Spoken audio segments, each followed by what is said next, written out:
E aí galera, tudo bom? Então, a videoaula de hoje, o tutorial de hoje, não vai ser bem um tutorial, uma coisa muito prática, vai ser uma coisa mais tranquila, sobre uma coisa que é muito importante vocês saberem dentro do curso de eletrônica, que é o que é eletricidade, lei de Ohm, entre outras coisas assim. Bom, eu vou passar uma coisa básica por cada uma das coisas, mas o que acontece é que eu preciso que você entenda, pelo menos básico, sobre átomo. O que seria o átomo? Isso aqui é um átomo, senhoras e senhores.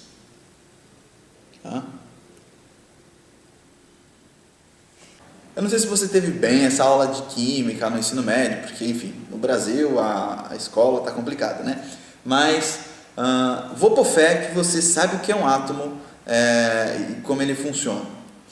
Então vamos imaginar o seguinte, só para recapitular. O átomo é o último nível da divisão da matéria, beleza? É isso que seria tecnicamente o átomo. Tipo, se você pegar qualquer coisa que tenha no universo e você for lá dividindo, você vai chegar no átomo, beleza? E esse átomo, ele é composto por vamos dizer assim, três subpartículas, três subdivisões. Essas divisões quais são? Os prótons, os nêutrons e os elétrons, ok? Então o que acontece? Como é que é a estrutura de um átomo? No núcleo, ele tem lá no núcleo vários prótons e nêutrons, ok? E ao redor desse núcleo cheio de prótons e nêutrons, você tem os elétrons. Imagina um sistema solar, sabe? Tem o Sol, ao redor do Sol a Terra gira e os outros planetas também. Então imagina que os planetas seriam os elétrons e o Sol seria um amontoado de prótons e nêutrons, ok? Então o sistema é relativamente igual, é o mesmo esquema, a mesma estrutura, só que em escalas bem diferentes, né? Então assim, e qual é a correlação entre esses elementos, né? Entre essas partículas que compõem o nosso átomo?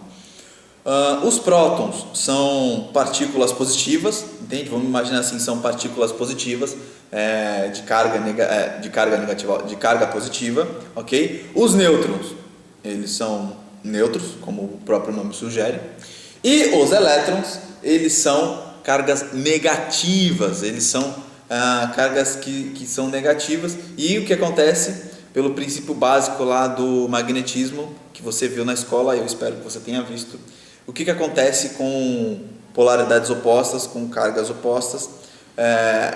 Cargas opostas, enfim, polaridades opostas, elas se atraem.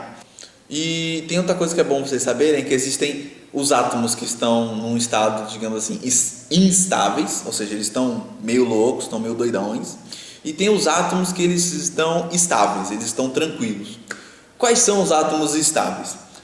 Para um átomo ele estar estável, para ele estar tranquilão, ele tem que ter o mesmo número de prótons, tem que ser igual ao número de elétrons, ou seja, quantos planetinhas estiverem girando em torno do Sol tem que ter a mesma quantidade de mini sóizinhos dentro dele, entendeu? É tipo isso. Então, o que seria um átomo instável? Seria um átomo que não tem essa quantidade igualitária de elétrons e prótons. E aí é onde acontece a mágica, galera.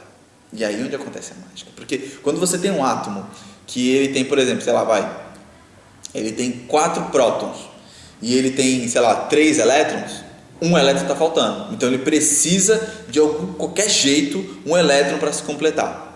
Por quê?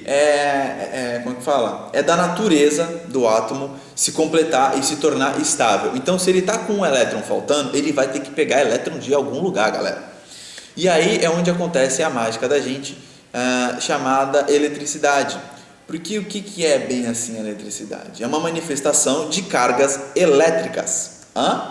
Entendeu? Então o que acontece? Essa manifestação de cargas elétricas ocorre quando você tem ou excesso de elétrons ou falta de elétrons lá no seu átomo. E aí o que acontece?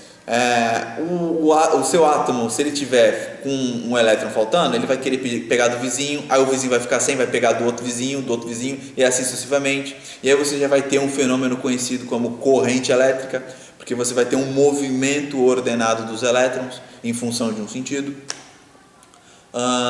Você vai ver que é preciso uma força para poder empurrar ou atrair esse elétron de um átomo para o outro, e essa força que empurra lá o elétron é chamada de tensão elétrica.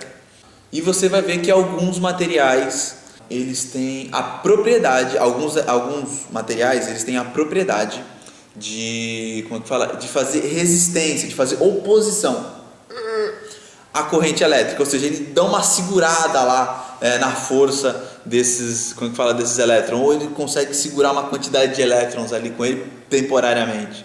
É mais ou menos isso. Então, são 3 coisas importantíssimas de você pesquisar e entender, pelo menos mais ou menos como é que funciona.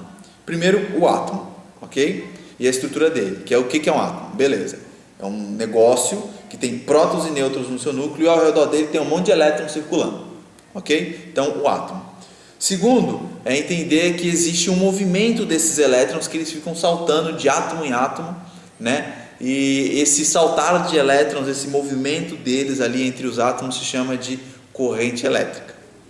A força que o impulsiona é a tensão, e aquilo que faz uma pequena resistência a eles estarem se movimentando é a resistência elétrica. Tá ok?